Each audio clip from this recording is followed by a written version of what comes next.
Bismillahirrahmanirrahim. Welcome to the Design and Analysis of Algorithms course in lecture number 36. Last lecture में हमने shortest path के हवाले से बात की थी कि वेटेड ग्राफ के लिए शॉर्टेस्ट पाथ क्या वैल्यू रखता है, और उस हवाले से हमने उस प्रॉब्लम को डिफ़ाइन किया था। लास्ट में हमने ये भी बताया था आपको कि इससे पहले हम शॉर्टेस्ट पाथ अगर कवर कर आए हैं तो वो अनवेटेड ग्राफ के ऊपर होते हैं, जिसमें हम BFS और DFS एल्गोरिदम डिटेल से स्टडी किया था। लेकिन अब हम वेटेड ग्राफ के ऊपर शॉर्टेस्ट पाथ एल्गोरिदम देखेंगे, जिसमें मैंने लास्ट लेक्चर में एक एल्गोरिदम का जिक्र भी किया था और वो है डाइजेस्ट्रा एल्गोरिदम। तो डाइजेस्ट्रा एल्गोरिदम हम लास्ट लेक्चर में मैंने थोड़ा सा ओवरव्यू इसका दिया था आपको, लेकिन आज हम इसमें डिटेल से डिस्कस करेंगे और इसकी एग्जांपल भी कवर करेंगे। Dijkstra algorithm goes on sees more than one more vertex, attempts update the d of v for each vertex in the graph। ये d of v मैंने आपको लास्ट टाइम बताया था, ये एस्टिमेशन है। बेसिकली एस्टिमेशन हम लगाते हैं, यानी दो वर्टेक्स के दरमियान कितनी एस्टिमेशन बनती है वो हम फिर उसमें ऐड कर देते हैं। बाद में उस एस्टिमेशन को अपडेट भी किया जा सकता है और उस प्रोसेस को हम रिलैक्सेशन कहते हैं। तो दोनों प्रोसेस हम करेंगे। एल्गोरिदम स्टॉप ये बात हो चुकी थी। अब ये आपके पास एक ग्राफ है, इसमें मैं आपको रिलैक्सेशन बताता हूँ कि d ऑफ u जो है हमारी मतलब ये 4 है। अब यहाँ पे देखें कि हमारे पास s है और ये v है। इसमें आप देखें कि इसमें और s और v के दरमियान जो d ऑफ v बनता है वो 10 बनता है। और अगर आप यहाँ से इधर जाएं तो फिर जो है ये 6 बनता है, यानी d ऑफ ये 2, उसके बाद ये फिर 2, ये फिर 6।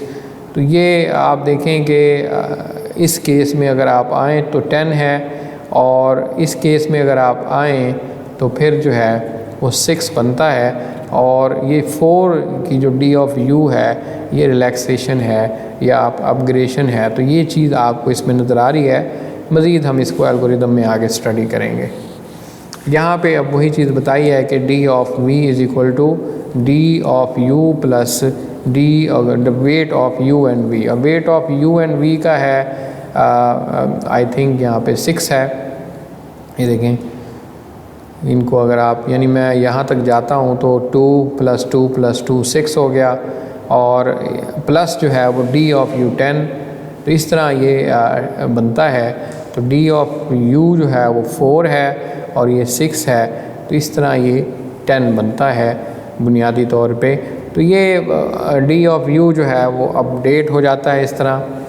खैर, अब इस रिलैक्स का प्रोसेस आप देख लें कि relax u comma v if the d of u plus wait of u comma v is less than d of v। तो ये अगर मिसाल के तौर पे ये कंडीशन हमारी ट्रू है तो फिर हम क्या करते हैं कि d ऑफ u प्लस यानी वेट उनको ऐड करके d ऑफ v में डाल देते हैं। तो ये एक रिलैक्सेशन का प्रोसीजर है। साथ हम उसका जो प्रीडिसेसर है वो भी बदल देते हैं, यानी वो भी अपडेट कर देते हैं। तो ये रिलैक्स का प्रोसीजर है जो हम यूज़ करेंगे। Dijkstra algorithm is based on notation performing the repeated relaxation. ये रिलैक्सेशन का प्रोसेस बार बार रिपीट होता है। And Dijkstra algorithm operates by maintaining the subset of the vertices. मिसाल के तौर पर S is subset of V for which is claim we know the true distance. तो ये d of V is equal to यहाँ पे ये path from S to V जो है वो हम इसको ट्रू पाथ कहते हैं। इनिशियली S जो है वो हमारा एम्प्टी सेट है, क्योंकि S में तो फ़िलहाल कुछ है नहीं। d ऑफ u भी 0 है, क्योंकि अभी तो हम अपडेट वगैरह नहीं कर रहे, तो उस केस में ये मतलब शुरू की वैल्यूज़ हैं। उसके बाद 1 by 1 we select the vertex from V minus S to add S, यानी हम क्या करेंगे वर्टिक्स एक एक विज़िट करेंगे और फिर मतलब वो एस सेट में हमारी ऐड होती जाएगी। तो इस तरह हम टोटल जो विज़िट है वो मुकम्मल कर लेंगे। How do we select the which vertex among the vertices of V minus S add next to S. तो यहाँ पे मतलब हमें कितनी बार सिलेक्ट करना पड़ेगा दो वर्टिसेस के दरमियान, वर्टिक्स के दरमियान, ये चीज़ जो है वो हम देखेंगे। और यही हमारी ग्रीडीनेस है कि उनमें से कौन सी आपने वर्टिक्स को सिलेक्ट करना है। For each vertices u in v minus s we have computed the distance estimation d of u। तो ये सारी फॉर्मल डिस्कशन है, अभी हम आगे एल्गोरिदम भी देखेंगे। तो इसमें जो ग्रीडीनेस है उसको हम जाहिर करना चाह रहे हैं। The greedy thing is to do that, the take the vertex of for which d of u is minimum। तो यहाँ पे हम देखेंगे कि एक तो हमारे पास पहले से एस्टिमेशन मौजूद है, अगर हमें और कोई पाथ मिल जाता है तो उसकी अपडेशन अगर कम है तो फिर हम उसको अपडेट कर देते हैं। उसके बाद take the unprocessed the vertex and closest our estimation to S. हम अनप्रोसेस वर्टेक्स को सिलेक्ट करते हैं, उसके बाद हम उसकी एस्टिमेशन को अपडेट करते हैं। Later we justify why is proper choice. In order to perform the selection efficiently, we store the vertex v minus s in priority queue। आपको याद होगा कि प्रिम्स एल्गोरिदम में भी हमने प्रायोरिटी क्यू का इस्तेमाल किया था, यहाँ भी हम वैसा ही इस्तेमाल करेंगे। और ये आपको कुछ लगेगा भी सही कि कुछ वैसा एल्गोरिदम है प्रिम्स एल्गोरिदम की तरह, लेकिन यहाँ पे ज़ाहिर है हम शॉर्टेस्ट पाथ फाइंड कर रहे हैं, वहाँ पे मिनिमम स्पैनिंग ट्रीज़ फाइंड कर रहे थे, तो डिफरेंस तो होगा। लेकिन इम्प्लीमेंटेशन जो है इसकी भी प्रायोरिटी क्यू के साथ होती है। तो मैं अब इसका जो एल्गोरिदम है वो शॉर्टली यहाँ पे डिस्क्राइब कर लेता हूँ, फिर हम इसको आगे ग्राफ के ऊपर अप्लाई करेंगे। तो ये इसमें वही हम तीन चीज़ें पास कर रहे हैं, ग्राफ, उनके वेट और सोर्स वर्टेक्स जो है। उसमें मेरे ख्याल में रूट था, आर था, यहाँ पे एस है। आप इसको कंपेयर कर लीजिएगा, आपको ये एक जैसे लगेंगे, बल्कि शायद सेम ही क्यों ना लगें, क्योंकि वहाँ पे भी हम इसी तरह का प्रोसेस कर रहे थे। तो यहाँ पे सबसे पहले हम d ऑफ u को इन्फिनिटी सेट कर देते हैं, यानी तमाम जो वर्टेक्स होंगी उनको सबसे पहले आप इन्फिनिटी पे रख लें, ये हम ग्राफ में भी देखेंगे। उसके बाद हम जो u और d ऑफ u है इसको हम प्रायोरिटी क्यू पे इंसर्ट कर देते हैं और सोर्स को 0 पे सेट कर देते हैं और इसका प्रीडिसेसर को नील पे सेट कर देते हैं। फिर हम उसकी प्रायोरिटी क्यू को डिक्रीज़ की करते हैं, यानी s, d ऑफ s। अब ये डिक्रीज़ की वाला मामला हम प्रिम्स एल्गोरिदम में भी देख आए हैं। तो ये वहाँ पे हम प्रायोरिटी क्यू में वैल्यू को डिक्रीज़ करते चले जाते हैं और एक वक्त आखिर में प्रायोरिटी क्यू में भी कुछ नहीं रहता। वाइल द यानी priority queue is not empty, यानी अगर तो वो खाली नहीं है तो फिर उसको एक्सट्रैक्ट करो, यानी उसमें जो मिनिमम वाला एज है उसको उठाओ, यानी उसमें प्रायोरिटी क्यू हम देखेंगे, उसमें जो मिनिमम वैल्यू होगी उसको हम u को असाइन कर देंगे और फिर हर वर्टिसेस के एडजेसेंट को देख के हम उनके जो एस्टिमेशन है d ऑफ u प्लस उनका जो वेट है, अगर वो d ऑफ यानी हमारी एस्टिमेशन से कम है तो फिर हम d ऑफ v को अपडेट कर देंगे, यानी उसको चेंज कर देंगे। अगर कम नहीं है फिर एज सच वही एस्टिमेशन जो हमने शुरू में किया था वही रहेगा। बाकी उसमें फिर हम दोबारा प्रायोरिटी की को डिक्रीज़ करते हैं, यानी उनकी वैल्यूज़ को ख़त्म करते हैं और प्रीडिसेसर को हम रीसेट कर देते हैं, यानी u को हम भी असाइन कर देते हैं। तो ये सिंपल सा प्रोसेस है। बाकी इसको हम ग्राफ पे अप्लाई करते हैं। टाइम इसका देखें तो बिल्कुल, क्योंकि ये एल्गोरिदम प्रिम्स एल्गोरिदम से बिल्कुल मैच होता है, तो इसका टाइम भी वही थीटा ई लॉग वी होगा, और क्योंकि प्रिम्स एल्गोरिदम में हम ये चीज़ पहले देख आए हैं। तो चलिए अब ये इसको हम अप्लाई करते हैं। तो सबसे पहले अब ये हमारे पास ग्राफ है, ये शुरू वाला प्रोसेस के d ऑफ u को हम सबसे पहले तो इन्फिनिटी पे सेट कर देते हैं। तो ये हमारा तो शुरू से है, और मैंने आपको वहाँ पे बताया था कि इनको इन्फिनिटी पे सेट करने के बाद हम सोर्स वर्टेक्स से स्टार्ट करते हैं, और सोर्स वर्टेक्स हमारी 0 है। तो देखें इसको मैंने d ऑफ s को मैंने 0 असाइन कर दिया, तो ये तो मेरा 0 हो गया। अब मैं क्या करूँगा, इसके एडजेसेंट को लूँगा, इस वाले को और इस वाले को। अब मैं क्या करता हूँ कि ये u है, मतलब मैं ये v है, तो इसमें मैं ये कह रहा हूँ कि 0 प्लस जो है वो 7, और मेरे पास ये जो ऑलरेडी एस्टिमेशन है ये इन्फिनिटी है, 7 इन्फिनिटी से कम होता है, इसलिए ये अब अपडेट हो जाएगा v की जगह, यानी यहाँ पे 7 आ जाएगा। सेम इसी तरह यहाँ इन्फिनिटी है और ये मेरा जो अब एस्टिमेशन पहले इन्फिनिटी है, और d ऑफ u जो मेरा अब बन गया 0 प्लस 2 बन गया, और 0 प्लस 2 जो है वो इन्फिनिटी से कम होता है, इसलिए ये कंडीशन हमारी ट्रू हो गई। हमने v को d ऑफ v को अपडेट कर दिया। ये वो वाली कंडीशन मैं आपको दिखाता हूँ, ये वाली, ये देखें यहाँ पे मतलब हमारा डिस्टेंट नोड में जाते थे, d ऑफ u को प्लस करके देखते थे, यानी d ऑफ u इस वक्त हमारे पास वो 0 है, और एज का वेट हमारे पास क्या है 2, तो 2 जो है d ऑफ v क्या है इन्फिनिटी। अब 2 जो है इन्फिनिटी से कम होता है, कंडीशन ट्रू हुई, तो इधर आएंगे, अब हम उसको ऐड करके d ऑफ v में डाल देंगे, यानी ये 2 जो है वो इन्फिनिटी में डाल देंगे। तो अब आगे अब आप देखें, इन दोनों को मैंने यहाँ पे 7 कर दिया, यहाँ पे 2 कर दिया। तो ये देखें काफ़ी आसान एल्गोरिदम है, मार्क भी मैं साथ साथ करता जा रहा हूँ।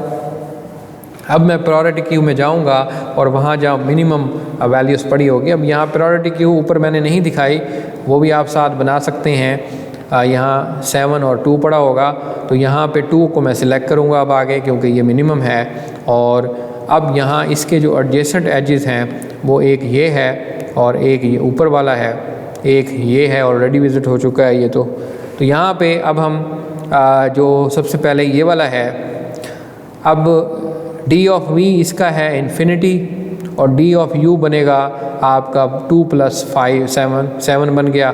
7 इन्फिनिटी से कम होता है, तो इधर 7 आ जाएगा।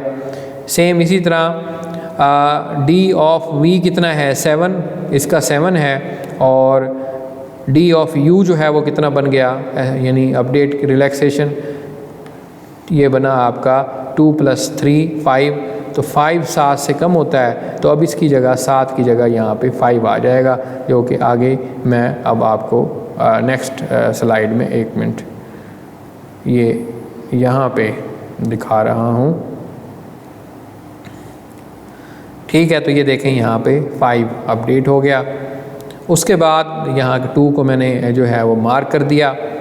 उसके बाद यहाँ पे अब आप देखें कि इधर भी इसका एडजेसेंट एज था, जो मैंने इस केस में नहीं दिखाया, यहाँ पे किया था।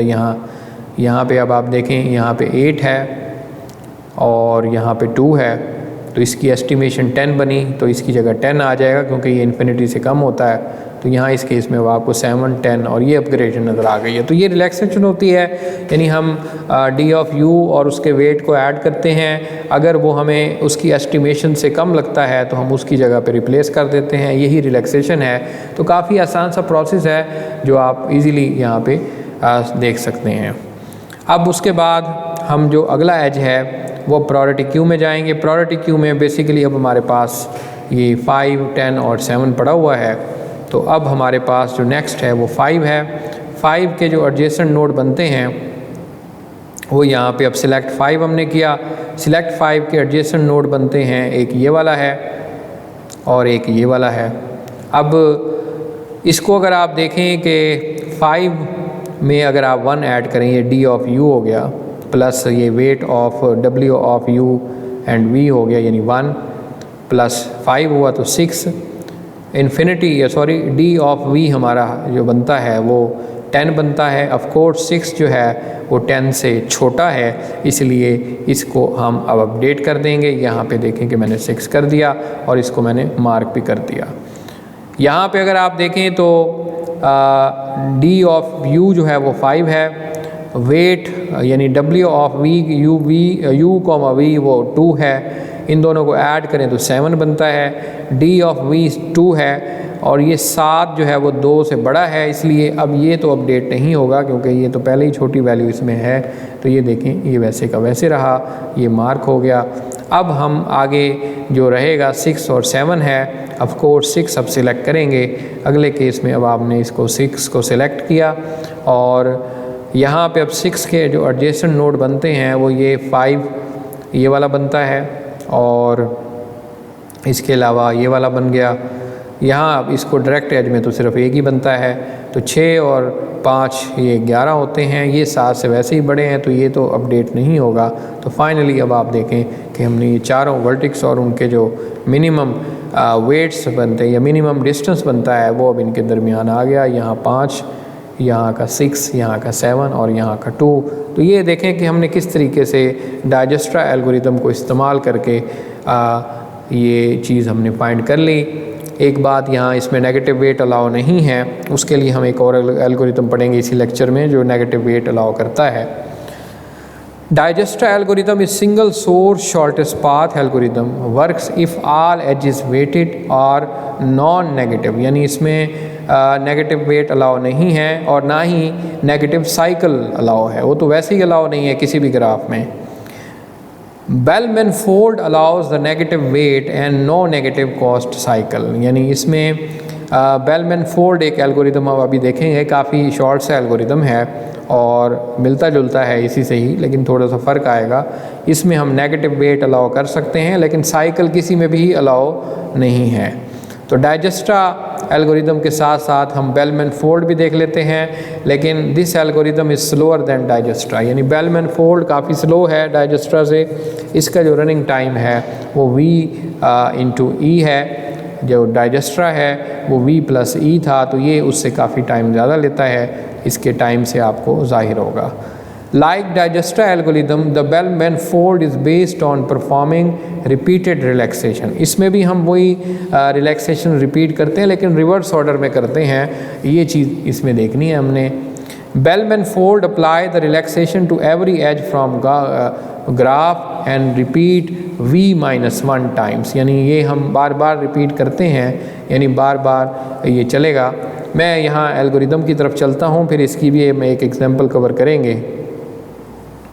यहाँ पे अब आप देखें कि Bell-Manifold एल्गोरिदम में वही हम ग्राफ दे रहे हैं, वही इसमें लूप लगा रहे हैं। हर वर्टिक्स को हम पहले इन्फिनिटी पे सेट कर देते हैं, प्रीडिसेसर को नील पे सेट कर देते हैं, D ऑफ S 0 है। अब हम लूप लगा रहे हैं जो 1 से लेके V-1 तक चलेगा, और for each U and V हम रिलैक्स का प्रोसेस करते हैं। रिलैक्स का प्रोसेस बिल्कुल वही है जो हमने डाइजेस्ट्रा में किया है। चलें अब इसकी एक एग्जांपल कर लेते हैं। ये हमारा स्टार्टिंग ग्राफ है, फिर हम इसी तरह मूव करेंगे इस तरफ, तो ये फाइनल हो जाएगा। इसको अगर देखें कि ये जो हमारे पास ये S है 0 है, ये इन्फिनिटी है, ये इन्फिनिटी है। शुरू में जो हमने इन्फिनिटी किया एल्गोरिदम में वो है।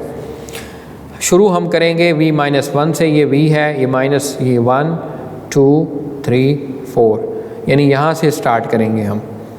यहाँ से नहीं करेंगे बल्कि इसको यहाँ से स्टार्ट करेंगे और फिर इस तरफ आएंगे। तो शुरू में आप देखते हैं यहाँ पे अब आप देखें इन्फिनिटी है और ये हमारा 5 है और ये हमारा इन्फिनिटी है। इस केस में अब आप देखें कि हमारे पास जो टोटल D ऑफ U और V रिलैक्सेशन का जो प्रोसेस है उसमें ये हो रहा है कि हम 5 को अगर आप इन्फिनिटी में ऐड करें, यानी इन्फिनिटी प्लस 5 क्या आएगा, इन्फिनिटी, तो ये U भी इन्फिनिटी है, ये भी इन्फिनिटी है, तो ये तो वैसे ही बराबर हो गए हैं, तो ये तो कोई अपडेशन नहीं होगी। हम यहाँ पे आ गए। उसके बाद आप इन्फिनिटी में से मतलब इन्फिनिटी, ये हमारा D ऑफ U है, ये हमारे वही weight of W of U, V वो -6 है, और D ऑफ V जो हमारे पास D ऑफ जो V है वो इन्फिनिटी है। अब इसमें से 6 में से आप ये माइनस कर देंगे तो फिर भी ज़ाहिर इन्फिनिटी होगी, तो तब भी कोई चेंज नहीं आएगी। उसके बाद आप अब इधर आ जाएं। ये अब हमारा जो D ऑफ U है वो इन्फिनिटी है, D ऑफ V जो है वो हमारे पास 0 है, और वेट जो है इस ग्राफ का वो एज का वो 8 है, तो 0 में 8 ऐड करेंगे तो और उसको कंपेयर करेंगे इन्फिनिटी से। ऑफ कोर्स यहाँ पे इन्फिनिटी से 8 कम होता है, इसलिए अब इसकी जगह पे 8 आ जाएगा। ये मैंने इधर दिखाया है आपको। उसके बाद नीचे अब चौथे नंबर पे ये आ गया। अब ये आपका वही इन्फिनिटी है, ये डी ऑफ यू है, ये डी ऑफ वी है। ऑफ कोर्स आप इसमें 0 में 4 ऐड करोगे तो 4 इन्फिनिटी से कम होता है, इसलिए इसकी जगह एस्टिमेशन अपडेट हो जाएगा। रिलैक्सेशन का प्रोसेस है, तो यहाँ पे अब मैंने आपको वही 8, 4 और इन्फिनिटी ये वैसे का वैसे है। अब फिर यही प्रोसेस मैं फिर दोबारा से शुरू करूँगा यहाँ से। अब आप देखें कि मेरे पास डी ऑफ यू इन्फिनिटी है और डी ऑफ वी 4 है, तो 4 में 5 ऐड करोगे तो 9 है, 9 इन्फिनिटी से कम होता है, इसलिए ये अब कंडीशन ट्रू हो गई। अब इसमें आप 9 डाल देंगे। उसके बाद यहाँ पे आएँ तो डी ऑफ यू मेरे पास 4 हुआ, डी ऑफ वी हमारे पास 6 हुआ। अब यहाँ 8 में से -6 करेंगे तो क्या आंसर आएगा 2, और 2 जो है वो 4 से कम होता है, इसलिए 4 की जगह अब अपडेट हो जाएगा 2। उसके बाद आप जो है इधर आ जाएं, यहाँ पे अब डी ऑफ यू हमारा 8 है और डी ऑफ वी हमारा जो है वो 0 है। अब अगेन यहाँ पे कोई चेंज नहीं आएगा क्योंकि फिर ये 8 रहेगा, ये तो ऑलरेडी 8 है, ये भी 4 रहेगा, इधर भी कोई चेंज नहीं आएगा। यहाँ अलबत्ता यहाँ पे अब आप देखें कि 2 आ गया है, तो ये तो अब यहाँ पे 2 आ गया। नीचे मैं बल्कि आपको डायरेक्ट ले जाता हूँ इस ग्राफ में, तो ये हमारा फाइनल है, इसमें देखें कोई ख़ास चेंज नहीं आया, तो ये ऑलरेडी कम है, यानी 0 + 4 होगा, तो 0 + 4 2 से कम होता है, यानी ज़्यादा होता है, इसलिए ये ऑलरेडी ही कम है। फाइनली अब आखिरी जो यानी आइट्रेशन है, फिर हम यहाँ से शुरू करेंगे। यहाँ पे अब हमारे पास डी ऑफ यू जो है वो क्या है 9 और डी ऑफ वी है 2, इसमें वेट ऐड करोगे डी ऑफ वी में तो ये आपका बन जाएगा 7, और 7 जो है ऑफ कोर्स जो है वो ये कम होता है आपके 9 से, इसलिए अब डी ऑफ वी की जगह आ जाएगा ये आपका 7। तो यहाँ पे अब आप देखें कि ये 7 अपडेट हो गया। उसके बाद अब फिर आप जाएं अगेन, ये फिर वही इसको करेंगे तो 2 आएगा, तो ऑलरेडी 2 प्लेस कर दिया था, ये तो उसके बराबर ही रहा। फिर इधर आएंगे तो ये 8 रहेगा और फिर फाइनली ये 2 और कोई चेंज नहीं आएगा। इस तरह फाइनली इस एल्गोरिथम को आप देखें तो ये मुकम्मल हो गया। अब हर वर्टेक्स के ऊपर आप उसका शॉर्टेस्ट जो डिस्टेंस है वो अब आपको नज़र आ रहा है। तो इस तरह ये एल्गोरिथम मुकम्मल हो जाता है। आज के लेक्चर का इख्तिताम करते हुए मैं रिवाइज़ करूँगा कि आज हमने बेसिकली डाइजेस्टर एल्गोरिथम को डिटेल से स्टडी किया, उसमें तमाम जो उसके वर्टिसेस थे या जो भी उसका प्रोसेस था उसको पहले समझा, फिर उसका सूडो कोड में तमाम जो स्टेप थे हमने डिफ़ाइन किए दोबारा से। एल्गोरिथम बिल्कुल प्रिम्स एल्गोरिथम की तरह था, इसलिए हमने ज़्यादा उसको सूडो कोड को एक्सप्लेन नहीं किया, बल्कि एग्जाम्पल हमने डिटेल से एक्सप्लेन की। उसमें हमने कहा था नेगेटिव वेट अलाउ नहीं होता, ना साइकिल अलाउ होता है। नेगेटिव वेट के लिए हमने फिर एक और एल्गोरिथम पढ़ा, बेल-मैनफोर्ड एल्गोरिथम। उसमें नेगेटिव साइकिल तो अलाउ नहीं होता, लेकिन नेगेटिव वेट जैसे हमने यहाँ पे -6 लिया वो हम अलाउ कर सकते हैं। दोनों मिलते जुलते एल्गोरिथम हैं और काफ़ी आसान हैं, और मुझे उम्मीद है कि आपने इसको अच्छे तरीके से अंडरस्टैंड कर लिया होगा। इसको किताब में पढ़ें, खुद से ग्राफ बना के उसके ऊपर अप्लाई करें, मेरी आपसे ये सजेशन है। आज का लेक्चर का इख्तिताम करते हैं और अगले लेक्चर तक के लिए खुदा हाफ़िज़।